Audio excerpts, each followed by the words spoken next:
5 વિષય આસપાસ। આપણે આસપાસ વિષયમાં અત્યારે 11મા પાઠનો અભ્યાસ કરી રહ્યા છીએ। જોઈએ આપણે જ્યાંથી અધૂરું છે ત્યાંથી આગળનો અભ્યાસ કરીએ। અહીં આપણે આપણા ગામ શહેરના કોઈ 4 દિવસનો ચંદ્ર આથમવાના સમયની વાત કરેલી છે। આપણે આગળના વિડિયોમાં જોયું હતું ત્યારે મેં તમને વાત કરેલી હતી કે તમારું જે કેલેન્ડરનું પત્તું હોય એમાં ચંદ્ર ઉગવાનો સમય લખેલો હોય તો એના આધારે તમારે અહીંયા તારીખ અને ચંદ્ર ઉગવાનો જે સમય હોય એ લખવાનો છે। તમે ક્યારે બપોરે 12 વાગે ચંદ્ર જોયો છે? આપણે દિવસે તારા અને ચંદ્ર સરળતાથી કેમ જોઈ શકતા નથી? હવે જુઓ, આપણે ઘણી વખત દિવસે ચંદ્ર છે એ દેખાતો હોય પણ આપણે તારા છે એને સરળતાથી ન જોઈ શકીએ। ચંદ્ર છે એ પણ એકદમ આપણે ઝાંખો દેખાય। આવું શા માટે થાય? તો કે ચંદ્ર અને જે તારા છે એ આપણા પૃથ્વીથી ઘણે દૂર છે। જ્યારે પૃથ્વીથી નજીકનો તારાની વાત કરીએ તો એ છે સૂર્ય। સૂર્ય ખરેખર એક મોટો ઝળહળતો તારો છે અને એ પૃથ્વીથી નજીક છે એટલે પૃથ્વીની નજીક હોવાને કારણે આપણે જે દિવસ દરમિયાન સૂર્યપ્રકાશ હોય છે એના કારણે સૂર્યના તેજને કારણે ચંદ્રના અને તારાનો જે તેજ છે એ ઢંકાઈ જાય છે। એનો તેજ છે એ ઝાંખો પડે છે। ખરેખર ચંદ્રની વાત કરીએ તો ચંદ્રને પોતાનો તેજ હોતો નથી, એ સૂર્યના પ્રકાશથી પ્રકાશિત હોય છે। એટલે દિવસે જ્યારે સૂર્ય ઉગેલો હોય ત્યારે તારા અને ચંદ્ર છે આપણે દેખાતા નથી કેમ કે પૃથ્વીથી તારા દૂર છે અને ચંદ્ર છે એ પરપ્રકાશિત છે એટલા માટે આપણે નથી દેખાતા।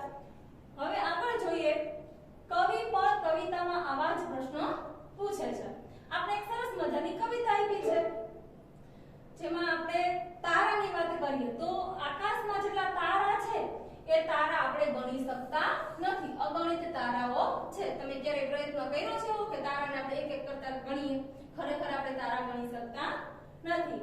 દિવસે ક્યાં છુપાઈ જાય છે તારા? રાત્રે ફરવા નીકળે છે તારા। તો દિવસ દરમિયાન જે તારા છે એ ખરેખર ક્યાંય છુપાયેલા નથી હોતા। તારા છે હકીકતમાં તેની જગ્યાએ સ્થિર હોય છે પણ સૂર્યનો પ્રકાશ એટલો તેજ હોય છે અને એ તેજ પ્રકાશને કારણે તારાઓનો પ્રકાશ છે આપણે દેખાતો નથી અને આમ પણ તારા છે એ પૃથ્વીથી ઘણા બધા દૂર છે અને સૂર્ય છે પૃથ્વીથી નજીક છે એટલે સૂર્યના પ્રકાશના કારણે જે તારાઓનો પ્રકાશ છે એ આપણે દેખાતો નથી। તારાઓની વાત નિરાળી કેટલાકની દેખાય નિશાની, દેખો જાણા ઓળખો તારા, કહો કથાને સમજો તારા। હવે તારા છે એમાં પણ કેવાય કે અલગ પ્રકાર છે।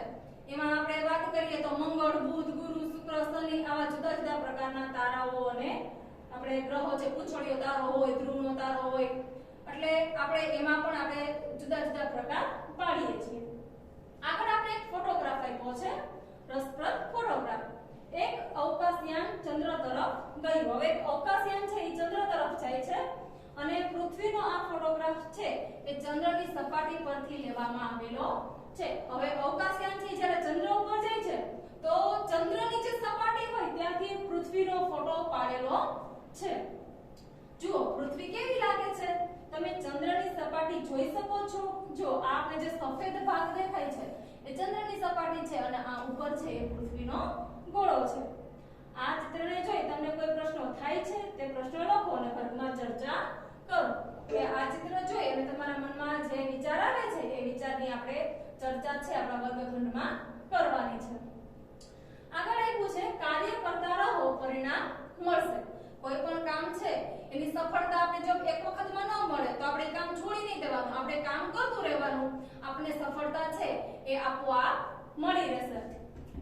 જ્યારે સુનિતા 5 વર્ષની હતી તેણે ચંદ્ર પર ઉતરતા નીલ આર્મસ્ટ્રોંગના ફોટા જોયા।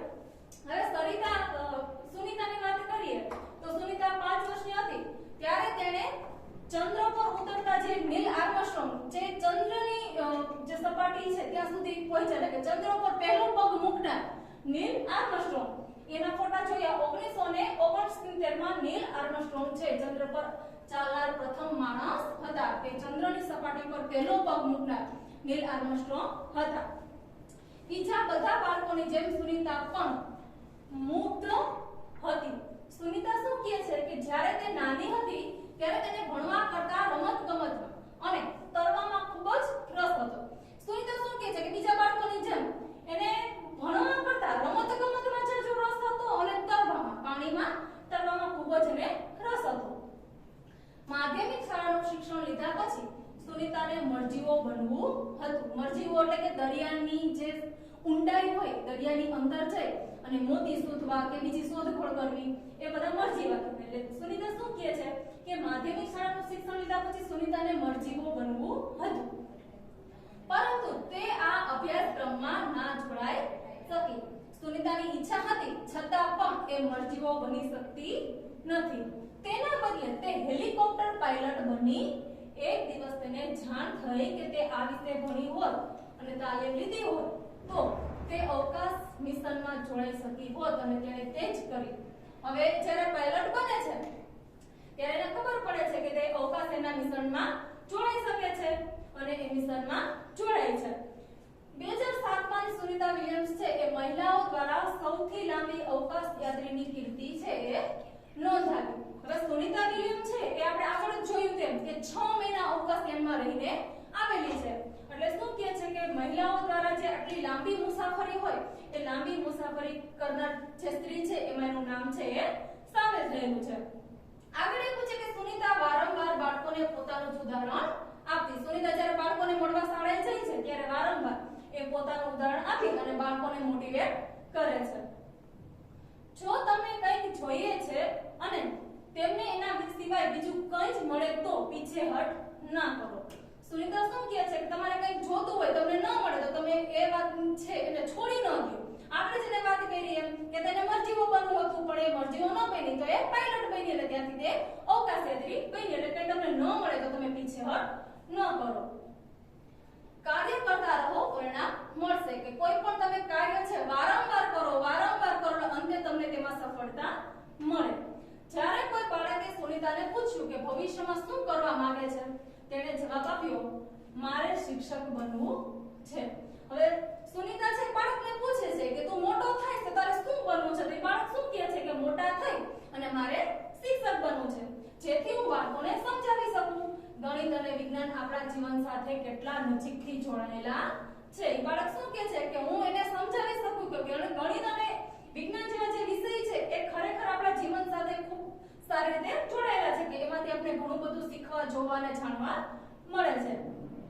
આગળ આપ્યું છે કે આપણે શું શીખ્યા, જેમાં પેલું આપ્યું છે બાળકો લપસણી પરથી હંમેશા નીચે આવે છે, તે લપસણી પર ઉપર કેમ જતા નથી? જો આ લપસણી સુનિતાના અવકાશયાનમાં હોત તો બાળકો આવું કરી શક્યા હોત કેમ? સૌથી પહેલા તો લપસણી પરથી આપણે ખબર જ છે કે આપણે નીચે જ આવીએ, આપણે ઉપર જઈ શકતા નથી। હવે શા માટે નથી જઈ શકતા? તો કે પૃથ્વી છે એ દરેક વસ્તુની પોતાની તરફ ખેંચવાની જે ચુંબકીય શક્તિ છે એના કારણે છે ગુરુત્વાકર્ષણ બળ છે। આપણે જલસપાટીમાં છે ત્યારે આપણે ઉપર નથી ચડી શકતા, હંમેશા ઉપરથી નીચે જ આવીએ છીએ। તો એનું કારણ ગુરુત્વાકર્ષણ બળ કે પૃથ્વી પર જે ગુરુત્વાકર્ષણ બળ છે એના કારણે આપણે લપસણી ઉપરથી હંમેશા નીચે આવે છે। અને જો આ જ લપસણી સુનિતાનું જે અવકાશયાન છે એ અવકાશયાનમાં હોત તો શું થાત? તો એ લોકોએ લપસણીમાં બેસવાની જરૂર પડત નહીં, કેમ કે ત્યાં એ લોકો સ્થિર રહી જ નથી શકતા। જો સ્થિર બેસી નથી શકતા તો ત્યાં લપસણીમાં બેસવાનો કોઈ સવાલ રહેતો નથી। આપણે તારાઓ મોટા ભાગે રાત્રે જ કેમ જોઈ શકીએ છીએ? આપણે હમણાં આગળ જોયું તેમ કે તારાઓ છે એ દિવસ દરમિયાન એટલા માટે નથી દેખાતા કે જે સૂર્યનો જે પ્રકાશ છે એ સૂર્યના પ્રકાશના કારણે તારાઓનો પ્રકાશ છે એ ઝાંખો પડે છે। સૂર્ય છે પૃથ્વીથી નજીક છે એટલે સૂર્યનો પ્રકાશ છે પૃથ્વી પર વધારે પડે, જ્યારે તારાઓ છે પૃથ્વીથી ઘણા બધા દૂર અંતરે આવેલા છે એટલે તારાઓનો પ્રકાશ છે એ પૃથ્વીના જે સપાટી છે એની પર પડતો નથી, બહુ ઓછો પડે છે।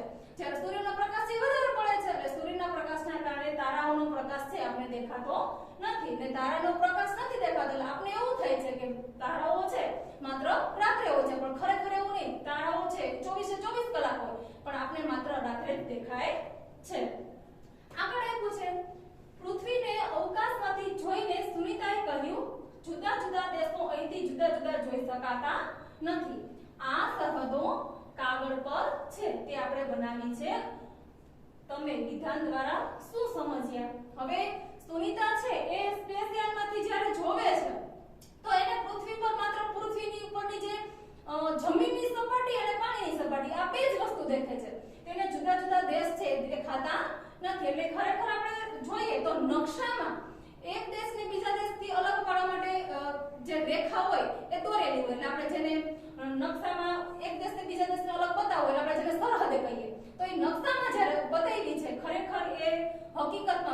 પર એવી સરહદ હોતી નથી કે એક દેશને બીજા દેશથી અલગ પાડે. એટલે સુનિતા એવું કહે છે કે અહીંથી હું જોઉં છું તો અહીંથી બધું મને એક જ લાગે. જે કુદરતે બનાવેલી છે દુનિયા, જેમાં પાણી છે એ અને પૃથ્વીની જે જમીન વિસ્તાર છે એ સપાટ એટલે કે ત્યાં જે દેશ છે એ દેશ માત્ર જમીન સ્વરૂપે દેખાય, દેશના ભાગલા પડેલા ત્યાં દેખાતા નથી.